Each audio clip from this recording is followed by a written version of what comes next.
Halo,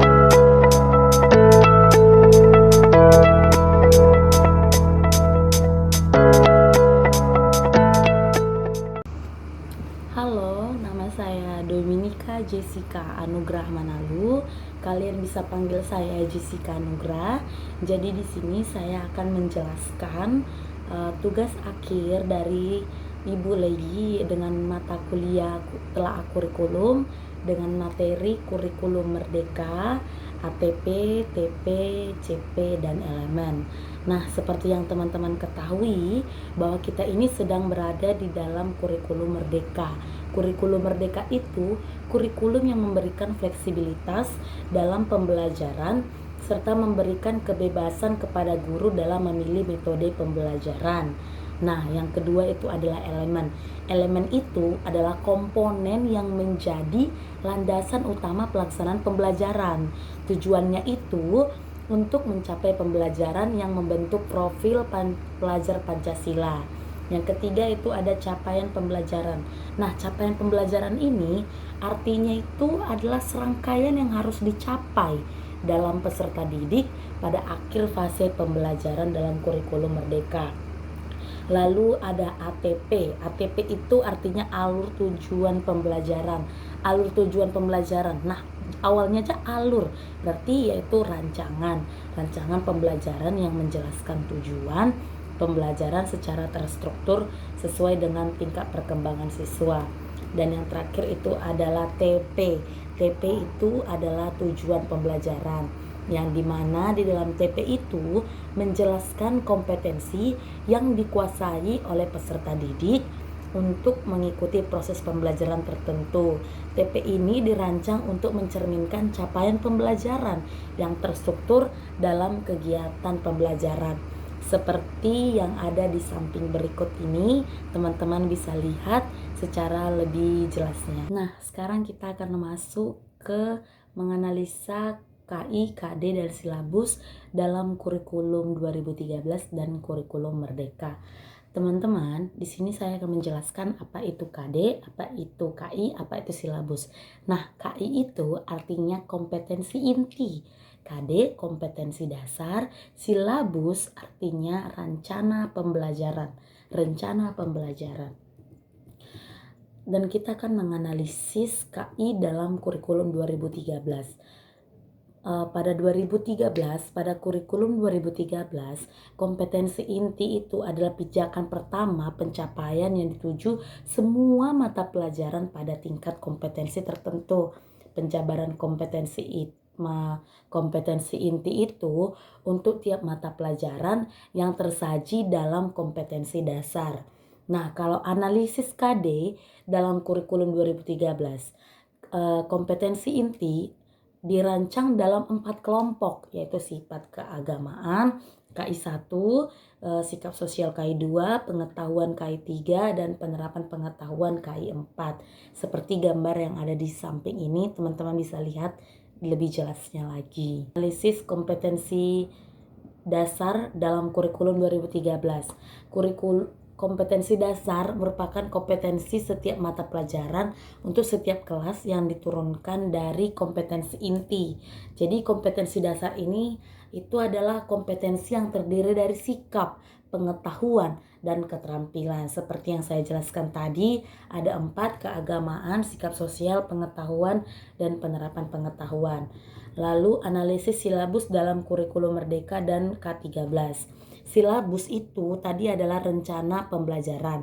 Nah, silabus di kurikulum 2013 diganti dengan istilah ATP seperti yang saya jelaskan yang pertama di kurikulum Merdeka. Jadi ATP sama dengan silabus. Bedanya silabus di kurikulum 2013, lalu ATP di kurikulum Merdeka. Silabus kurikulum 2013 itu memiliki materi beban yang banyak yang disampaikan dalam 1 tahun pembelajaran.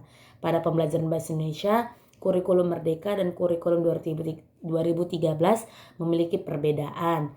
Yang pertama itu CP, TP, ATP dengan KI dan KD dan silabus.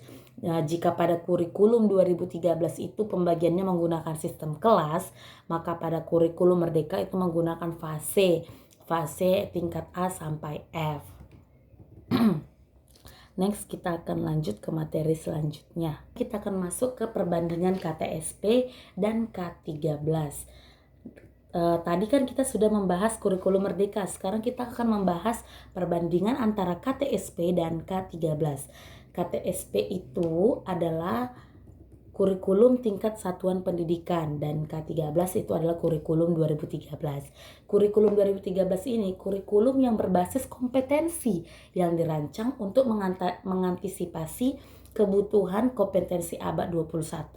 Kurikulum 2013 ini tujuannya untuk mendorong peserta didik dan siswa agar mereka lebih baik lagi melakukan observasi seperti bertanya, bernalar, dan mempresentasikan apa yang mereka ketahui, apa yang mereka peroleh dari setiap mata pelajaran. Jadi pelaksanaan penyusunan kurikulum 2013 ini bagian dari pengembangan kurikulum berbasis kompetensi atau KBK.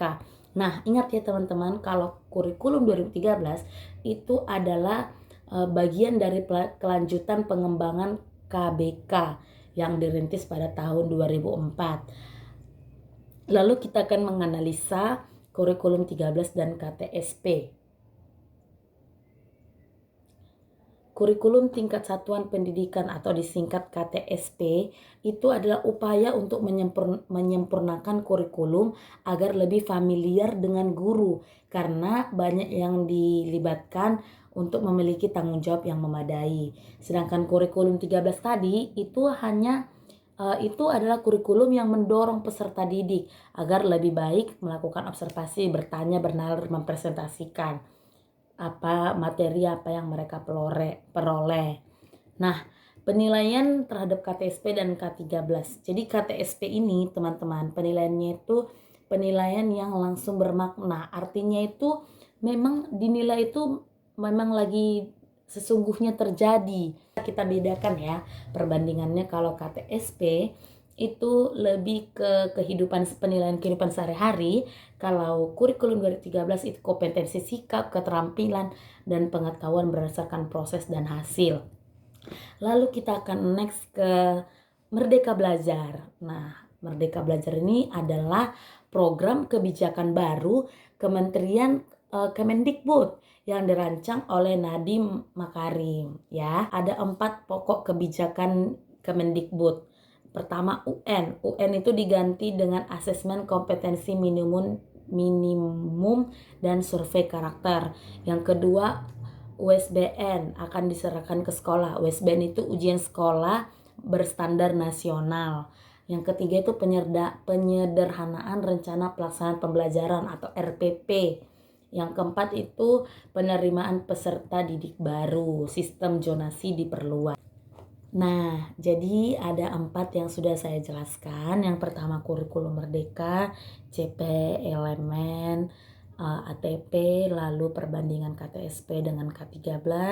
Lalu yang ketiga itu ada Merdeka Belajar. Dan yang keempat itu analisis KDKI. Nah teman-teman, ini saja materi yang bisa saya jelaskan. Mungkin banyak kalimat yang berbelit atau yang bersalahan. Saya minta maaf. Saya Jessica Anugrah dengan NIM 2403010020 mengucapkan terima kasih. Selamat pagi.